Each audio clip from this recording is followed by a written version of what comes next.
Welcome to the broadcast, my fruits. You'll have to forgive me if I'm rather rushed and unprepared today, but I will look over some comments and address some remarks that you've left me.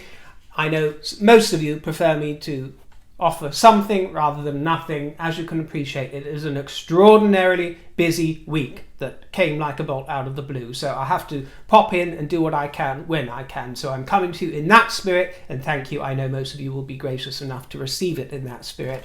And again, I must thank you all for the delicious, juicy comments you've left that have kept me entertained and informed. You've been telling me about your journey with your mourning. Many of you have been to see the Queen lying in state.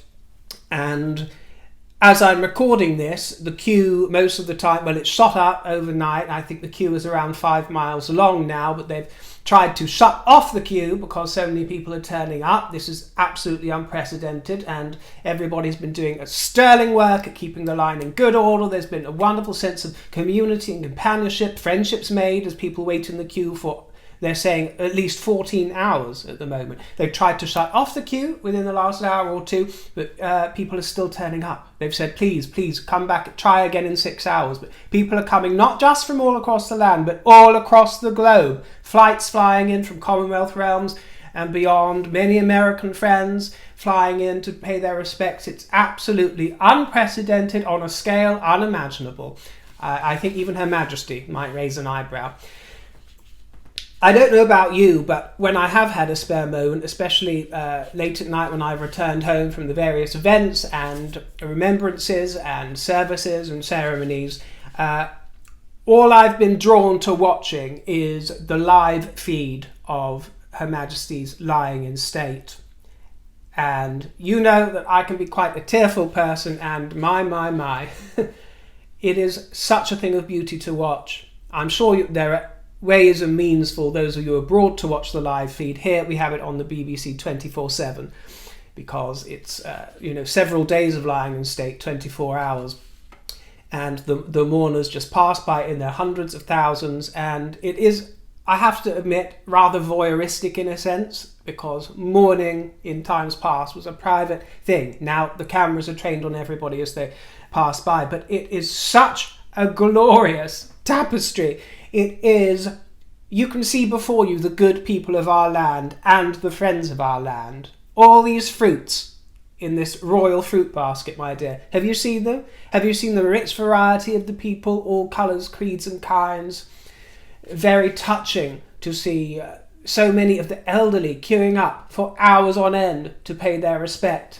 People with limited ability, people from the armed forces coming to give their final salute to their former commander-in-chief. It is meditative to sit and watch, and I must admit, when I've had the chance to do it, that is what I've been watching, because it's a wonderful thing to see and make one think. It's truly astonishing. Catherine, I haven't mentioned much of her over the last few days, but of course I will go on to. Princess Catherine, our new Princess of Wales. Many people have said that, she's the first Princess of Wales since Diana, and a lot of people don't understand that, in fact, the last Princess of Wales was Camilla. But she was not publicly styled that way due to the controversies of everything that happened in the past, and out of respect, she was publicly styled with her Duchess of Cornwall title. But she was the last Princess of Wales, and Diana was certainly not the first. So, but of course, it is wonderful that she is able to take the title of William's beloved mother that she once carried. And what an absolutely glorious princess and queen she will make. And she always looks rather iconic, doesn't she, when she's in one of these sort of mourning veils, the birdcage affair. Not that that was her intention, but it rather suits her. And she's looked nothing less than absolutely exquisite, especially in the diamond and pearl leaf brooch that once belonged to the Queen. And also, some of those mourners who are queuing up are going to have a really rather once-in-a-lifetime treat. The other day we saw the Vigil of the Princes, featuring a woman for the first time in the form of Princess Anne in Edinburgh, where for some time the new king and his siblings stood watch over the Queen's coffin. I spoke about the beauty of that before. Well, you're going to see it again in London, because they are returning to do the same thing in front of all these thousands of mourners for some time. So that is going to be another beautiful moment. And we hear that the Queen's grandchildren will also keep vigil over their grandmother's coffin. All the grandchildren, including Has. William will be at the front. By the time this goes out, you'll have seen it already, I'm sure. But William's due to stand at the front, Harry at the rear. The Wessex children, who are often overlooked because Edward is 15 years younger or so than Charles, people often mistake them for great-grandchildren. But they are the grandchildren, of course, and they will be at the centre of the coffin, I believe. Zara and Peter Phillips will flank William, and who are the others? Oh yes, darling Beatrice and Eugenie will flank Harry. So what an absolutely incredible moment that is going to be. What a reward for those who have been queuing up for so many hours. A very emotional time, and utterly beautiful to see the Queen laid out with the crown above her, the startlingly beautiful and ancient crown with the orb and sceptre. Because of course Charles becomes king the moment the Queen dies, and we have moved from the age of the Elizabethans, and we now move into the Carolean age. Carolus being the Latin form of the name Charles. So it's not the Charlesian, it's the Carolean age that we move into. But Charles is yet to be crowned until the coronation, of course. Nobody's quite sure when that coronation will take place yet. There are rumours that it could happen on the 70th anniversary of Her Majesty's coronation, to the day next year. But then other quarters say they want to get it over and done with at an earlier time. But obviously that's going to be another logistical nightmare, so we'll see. So nothing can take away the king's kingship from him, but after he becomes king, when Her Majesty dies, the next step, as we've seen, is the proclamation.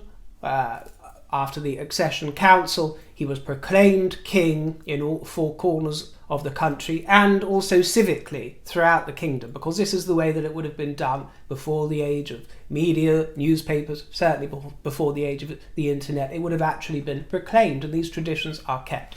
So there is the inheritance, the proclamation, and then the crowning.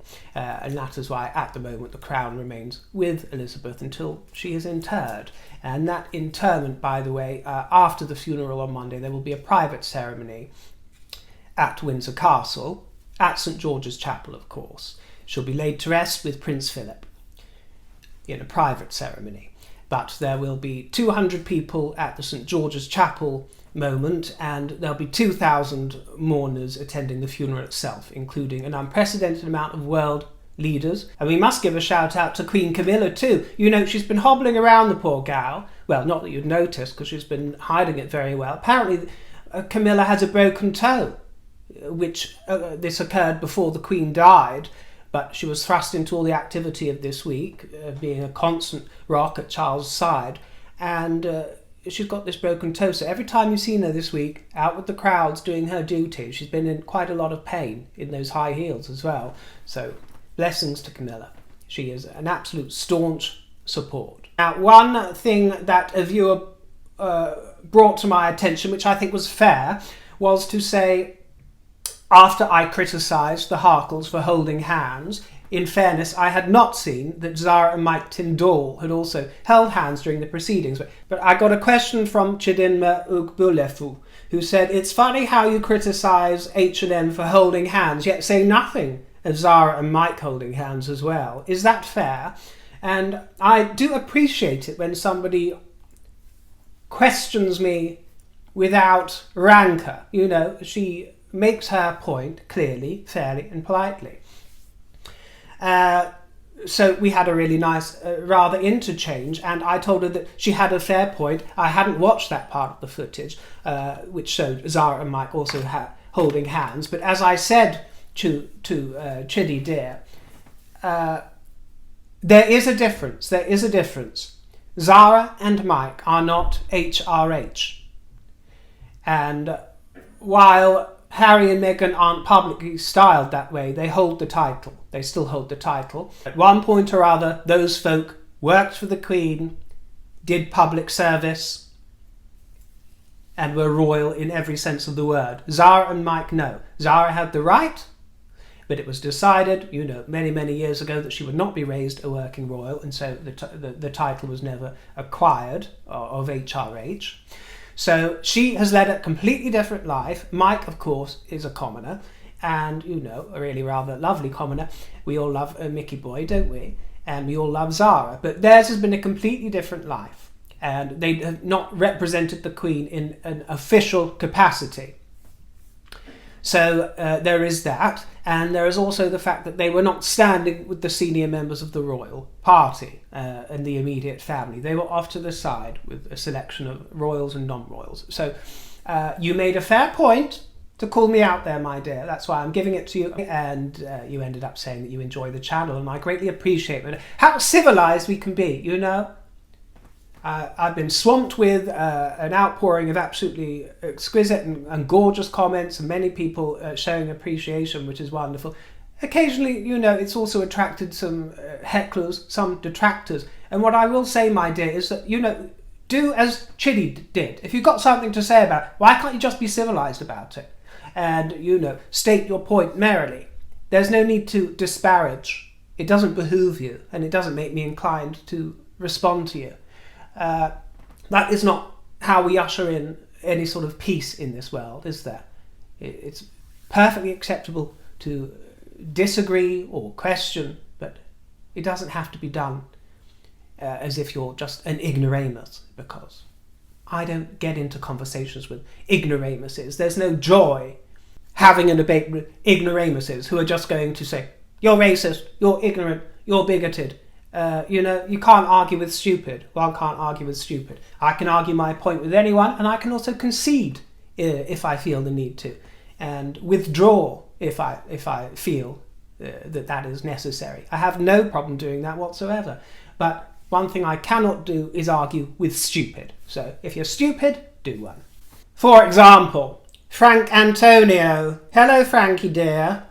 River, you should be ashamed of yourself. No, I shouldn't, and I'm not. Are you? You should be, for your ignorance. You should be ashamed of yourself. Why are you trashing a woman with class? What, low class? Are you carrying on the WASP tradition of discrimination of anything not white, Anglo-Saxon, Protestant, consistent with the royal family treatment of Meghan? You spelled her name wrong, by the way. It is not M-E-A-G-H-A-N.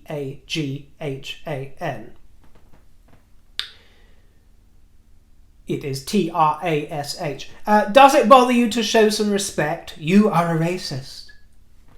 That one? Oh my dear, if you're going to hurl an insult, try something that isn't thoroughly 2021. That is so old hat. It doesn't cow me. It doesn't intimidate me. It sounds like you've just dropped in like a little Fruit Loop crumble into proceedings without any knowledge. And you know what? It makes you the racist. As I told you, my dear, it makes you the racist. How dare you make suppositions about me, my dear? You know nothing about my race. You know nothing about my life. All you know is that I criticise Meghan Markle, and you think that makes me a racist. You've just proved that you are a racist, my dear.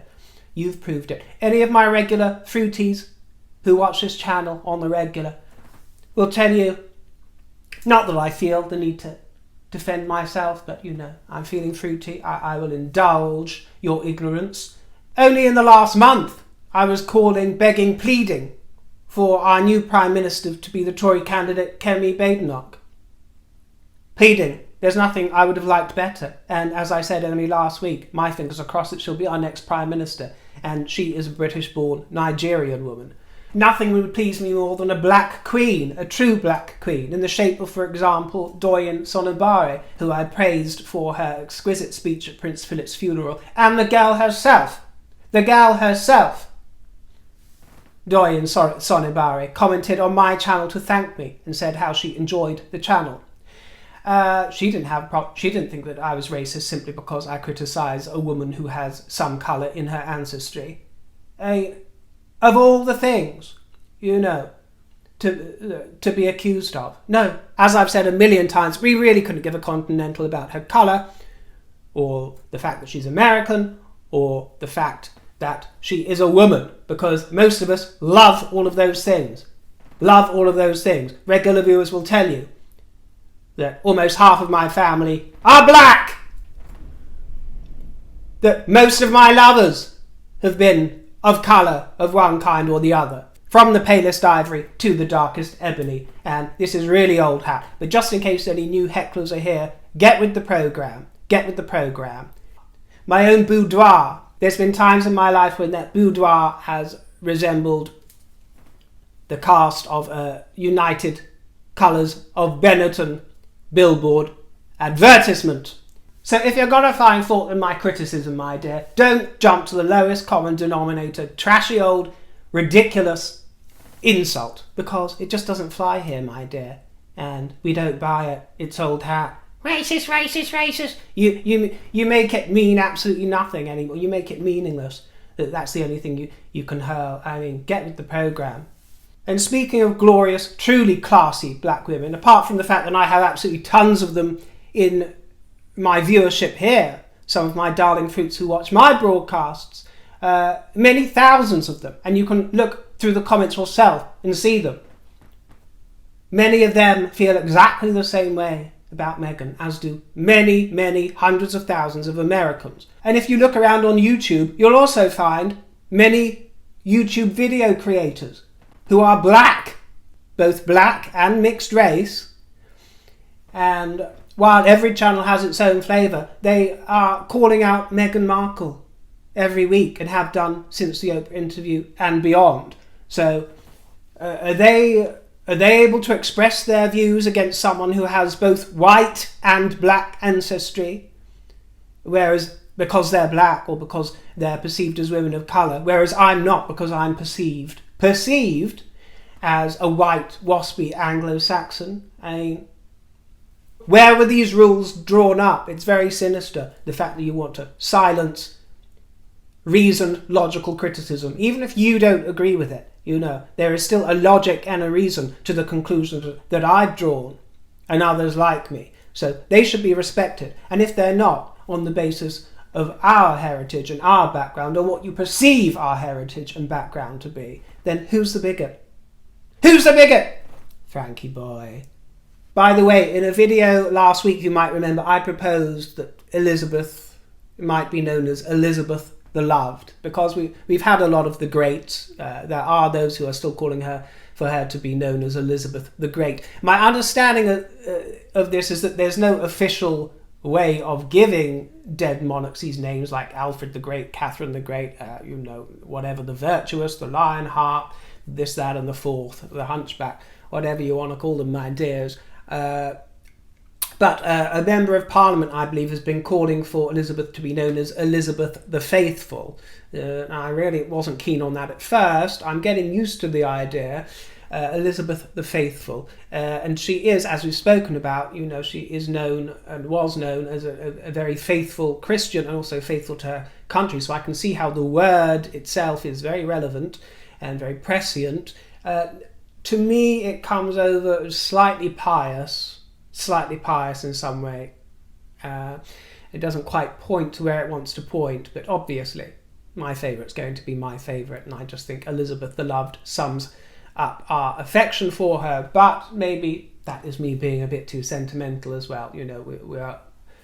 We are all informed by our own tastes, aren't we? But I thought Elizabeth the Loved just summed it up. But I don't have this platform that the MP has to try and, maybe they should put it to the vote somewhere, my dear. I don't mind Elizabeth the Faithful, but there's something a bit fusty about it. I don't know. But I've been very interested to get your ideas of what she should go down as. Apparently, it would have to sort of go to Prince Charles to see if he wanted it to be proliferated in the public realm, in the public sphere, to see if he was behind it. Well, maybe I'll write to Charles myself and put forth my idea. Who knows? But all good, all fun to put them in the mix. And I think history is the only one that really is going to decide what she'll be remembered as. And all we have to remember is that she was a fabulous queen. And I think she'll just always be our dear Elizabeth, won't she? She'll always be our fabulous Elizabeth and Lilibet. And now one can't even say her darling nickname without thinking of